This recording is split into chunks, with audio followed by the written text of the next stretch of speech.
Olá, tudo bem? Aqui é a Ana Lopes do Mais Aprendizagem e hoje nós temos mais uma sessão de perguntas e respostas. E essa sessão é baseada numa questão bastante recorrente nos comentários e nos e-mails que eu recebo, que é o seguinte: como voltar a estudar? Você está um tempo fora da escola e você resolveu que quer mudar de vida e que quer voltar a estudar, mas você está sem prática, as coisas mudaram muito. Como é que você faz para voltar? Bom, depois da vinheta eu vou te dar 7 dicas para fazer isso.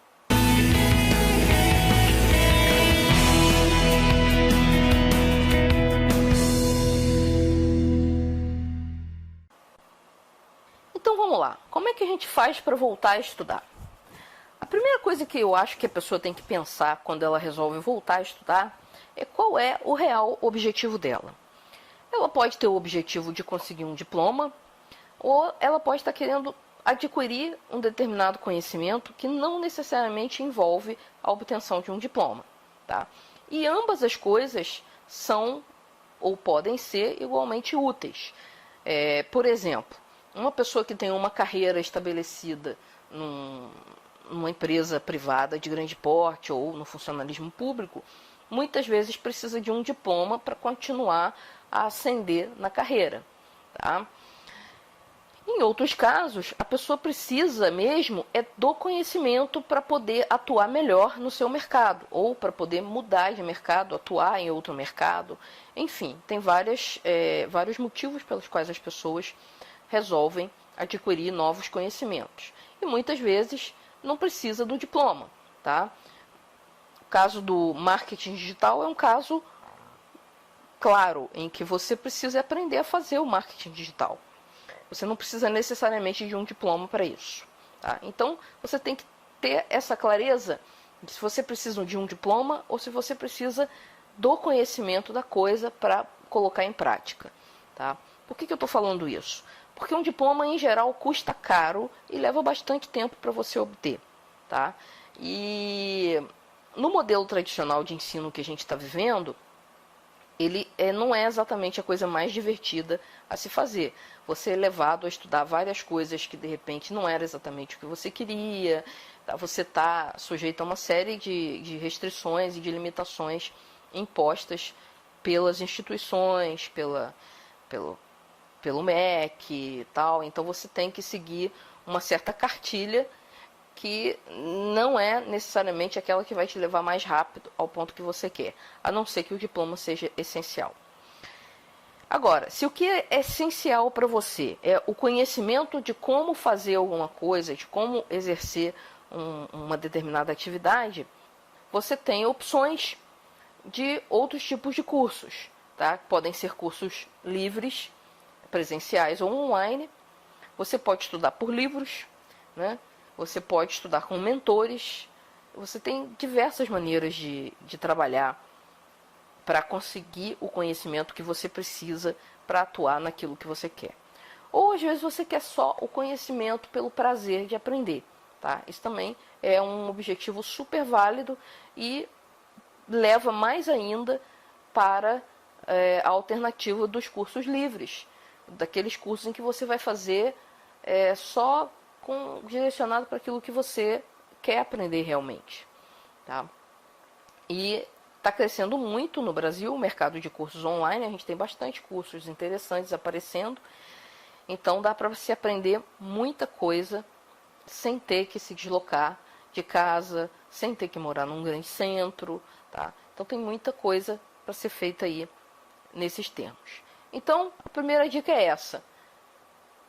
Entenda bem qual é o seu objetivo para que você possa descobrir qual o caminho mais curto ou mais divertido ou mais interessante para você atingir esse objetivo. A segunda dica é uma dica pragmática. Comece, mas comece devagar. Tá?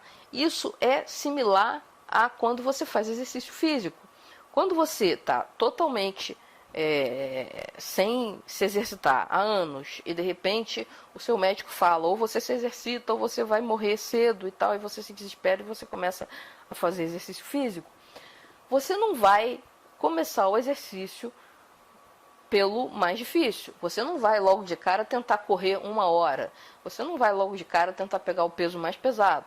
Tá? Você vai começando devagar, algumas vezes na semana, acostumando o seu corpo, né? Vai sentir aquelas dores no início. Tá?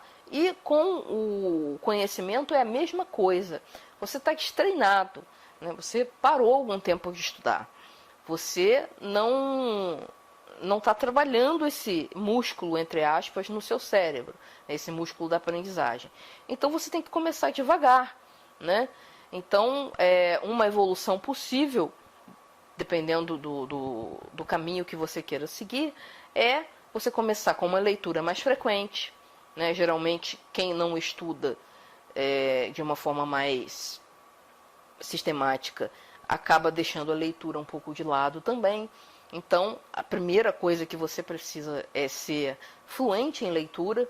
Então, você pode começar por aí, né? Começar a ler coisas que sejam do seu agrado, que sejam do seu interesse e de uma forma frequente, todo dia um pouquinho, porque aí você vai exercitando o seu cérebro, voltando a trabalhar a possibilidade de adquirir novas informações todos os dias. Tá? Então, eu começaria, se eu estivesse muito tempo parada, por uma leitura frequente, sem grandes compromissos de memorizar o que está ali e tal, mas mais para ir trabalhando o cérebro. Existem pesquisas mostrando que só a leitura por si, ela tem uma série de benefícios para o cérebro, tá? Então, é um bom lugar para se começar. Depois que você se reabitua a ler com bastante frequência, de preferência diariamente, aí você pode, de repente, tentar fazer um curso livre. Ou seja, um curso que você não tem aquela pressão muito forte de tirar nota, de passar, né, de acompanhar os colegas e tal. Uma coisa mais leve. E isso você encontra muito na internet. Tem vários cursos de vários níveis, de vários assuntos. E você pode começar com um curso desses e testar a sua capacidade de acompanhar um curso, de ouvir uma explicação e entender o que está acontecendo, de fazer uma atividade proposta. Tá? Você começa a se tornar mais ativo. Né? Inicialmente você estava se preparando através de uma leitura, que é uma atividade mais passiva. Num curso, você normalmente tem que ter uma postura mais ativa, porque você tem várias coisas que você tem que dar conta. Tá? E só depois de se trabalhar nesses aspectos, né, primeiro com a leitura e depois com um curso mais leve, mais livre, é que eu partiria para um curso formal. Tá? Seja um pré-vestibular, porque você parou no 2º grau e quer fazer uma universidade, seja na faculdade, você já conseguiu passar, mas aí você está ali naquele começo, já tinha parado há muito tempo, então agora é a hora de você realmente encarar essa faculdade, seja numa pós. Acontece muito da pessoa, depois de vários anos no mercado de trabalho, resolver que precisa de uma pós-graduação para se qualificar melhor, para ter uma aceitação melhor no mercado, tal. Então, eu só partiria para um curso formal, se essa fosse a minha necessidade, o meu objetivo, depois que eu tivesse me exercitado um pouco com leitura e, eventualmente, com algum curso mais livre, mais leve. Outra coisa que é bastante importante é que você tenha um horário de estudos agendado. Tá? O horário de estudos não é o horário que você vai para a aula. O horário de estudos é aquele horário que você vai sentar sozinho e estudar o que tem que estudar, fazer as tarefas que tem que ser feitas. Tá? É nesse momento que você vai começar a realmente reter a informação. E eu sugiro que você dê uma olhada na nossa videoaula sobre aprendizagens passadas. Na verdade, a gente tem algumas videoaulas falando sobre isso. Eu vou deixar os links embaixo do vídeo no blog. Se você estiver assistindo no YouTube, dá uma olhadinha lá no blog. Porque a aprendizagem passada é uma forma de aprender que facilita a retenção da informação. Tá? Então, aqui a dica é: tenha um horário de estudos e durante esse horário de estudos use alguma técnica que facilite a sua vida. No caso aqui eu estou sugerindo aprendizagem espaçada. Outra dica é com relação ao material de estudo. Muitas vezes, quando você está fazendo um curso formal principalmente, você começa a pegar o material que o professor está sugerindo e acha esse material difícil. Tá? Isso é terrível, baixa a sua autoestima. Poxa, eu não consigo entender, meus colegas conseguem e tal. E o pior de tudo, você não vai aprender. Se você lê um texto que você não compreende, você não vai conseguir aprender o que tem que ser aprendido. Então, uma coisa que eu sugiro é que você dê um passo para trás. E o que é dar um passo para trás? É procurar um livro mais simples do que aquele que o seu professor sugeriu. É procurar o livro que tem a informação que está faltando, por exemplo. Em matemática acontece muito isso. A pessoa começa a estudar matemática e descobre que ela não trabalha bem com funções.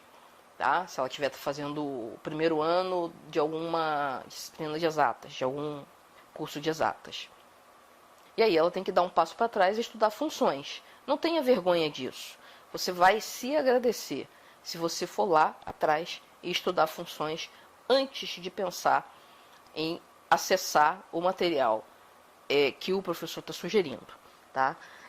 Eu tenho uma história muito interessante de um amigo meu que fazia graduação em computação, isso faz bastante tempo, e existiam os livros acadêmicos, né, aquele que os professores indicavam, e existiam os livros que eram livros mais para técnicos, né, aquele livro de como montar o computador, né, aquelas coisas mais práticas e mais voltadas para o nível técnico. Ele estava fazendo graduação. E aqueles livros, eles eram mal vistos. Esses livros mais técnicos, mais mão na massa. E esse meu amigo dizia que ele lia esses livros escondido. Né? Ele pegava na biblioteca e lia sem contar para ninguém. Por quê? Porque aqueles livros é que faziam com que ele conseguisse entender os livros oficiais do curso, digamos assim. Então, é importante que na hora que você está aprendendo, o material seja acessível a você. Porque se não for, você só vai se frustrar, baixar a sua autoestima e aprender que é bom nada. Tá? A próxima dica é sobre a tecnologia. A tecnologia é uma grande aliada na hora de estudar com mais eficiência. Tá? Ela é absolutamente necessária nos dias de hoje, tá? E ela reduz bastante o tempo para algumas tarefas, tá? E você pode usar notebook, você pode usar tablet, você pode usar um smartphone, todos eles têm funções interessantes para agilizar a sua vida de estudante, tá? E se você não sabe mexer com tecnologia num grau razoável, isso pode ser uma boa coisa. Porque o aprendizado dessas novas tecnologias pode servir de uma espécie de aquecimento para os seus neurônios. Então, se no ano que vem você está programando fazer uma pós e você quer usar a tecnologia a seu favor, comece a descobrir o que as pessoas usam naquela sua área, né? Que tipo de software elas usam, que tipo de dispositivo elas usam, como é que eu posso usar um smartphone para me tornar mais produtivo. Tudo isso é aprendizagem e tudo isso vai aquecendo a sua mente, o seu cérebro, para que ele comece a se reacostumar a obter novas informações e atuar sobre elas. Tá? Então, use a tecnologia a seu favor, você vai se agradecer por isso. Uma sexta dica que eu dou é que você procure entender o funcionamento do seu cérebro. Tá? Nos últimos anos, nos últimos 20 anos, 25 anos, a neurociência e a neuroeducação tiveram um desenvolvimento muito grande. Então, muitas coisas que antes se considerava dogmas da educação, hoje a gente sabe que estão erradas. Tá? E é por isso que o sistema educacional está falindo do jeito que está falindo.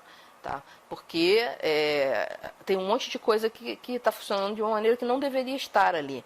E está muito difícil mudar, porque existe toda uma inércia, né, toda uma falta de preparação não só dos professores, mas de toda a estrutura acadêmica para para mudar mesmo esse sistema. Então é interessante que você conheça o seu cérebro e aprenda técnicas de estudo que sejam favoráveis ao funcionamento do seu cérebro. Porque muitas vezes a pessoa te coloca numa situação de estudo que atrapalha o seu cérebro. Tá? Eu vou dar um exemplo. Uma coisa que já se sabe é que quando você está muito tenso, sob pressão, você bloqueia a sua capacidade cognitiva. Tá? E então você aprende menos.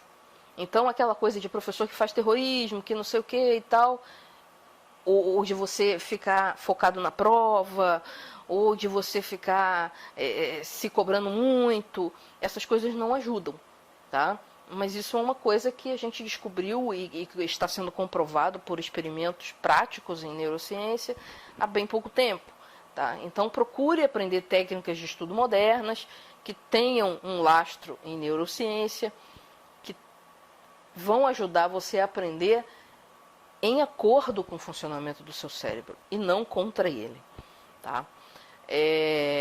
Para isso, obviamente, eu sugiro que você continue acompanhando a gente no Mais Aprendizagem, porque a gente mostra muito dessas coisas por aqui. E, finalmente, a 7ª dica que eu dou para você voltar a estudar e ser bem sucedido nessa empreitada é ter paciência com você mesmo, tá? Você tem que entender que você está numa situação diferente daquele aluno que chegou fresquinho do nível anterior em que você estava, tá? De um aluno que é mais jovem, né? De um aluno que tem mais prática de estudo. Então, tenha paciência com você mesmo, não tenha medo de botar essas coisas em prática, principalmente a questão de dar um passo para trás, ver o que você precisaria entender antes de conseguir entender aquele material que é o alvo dos seus estudos, tá? Então, vá com calma, vá com paciência, cuide de você como se você fosse uma criança que está redescobrindo o mundo da aprendizagem. E persistência. Se você conseguir ser paciente com você mesmo, você tem maiores probabilidades de manter a persistência, de não desistir no meio do caminho, apesar das dificuldades que possam aparecer. Tá certo? Então essas eram as 7 dicas que eu tinha para as pessoas que estão pensando aí em voltar a estudar. Agradeço muito quem fez essa pergunta, foram várias pessoas, na verdade. Teve uma última que me chamou a atenção e tal, e eu resolvi fazer esse perguntas e respostas. E eu gostaria de saber se você tem mais alguma dica que pode ser interessante para quem está voltando a estudar. Ou então eu queria conhecer a sua história de ter voltado a estudar. Como que foi? Quais as dificuldades que você enfrentou? Ou quais são os seus planos para voltar a estudar? Por que você quer voltar a estudar? Eu quero muito saber o que você... o que está levando as pessoas a quererem voltar a estudar. Tá ok? Então, eu vou ficando por aqui e até a próxima videoaula. Tchau!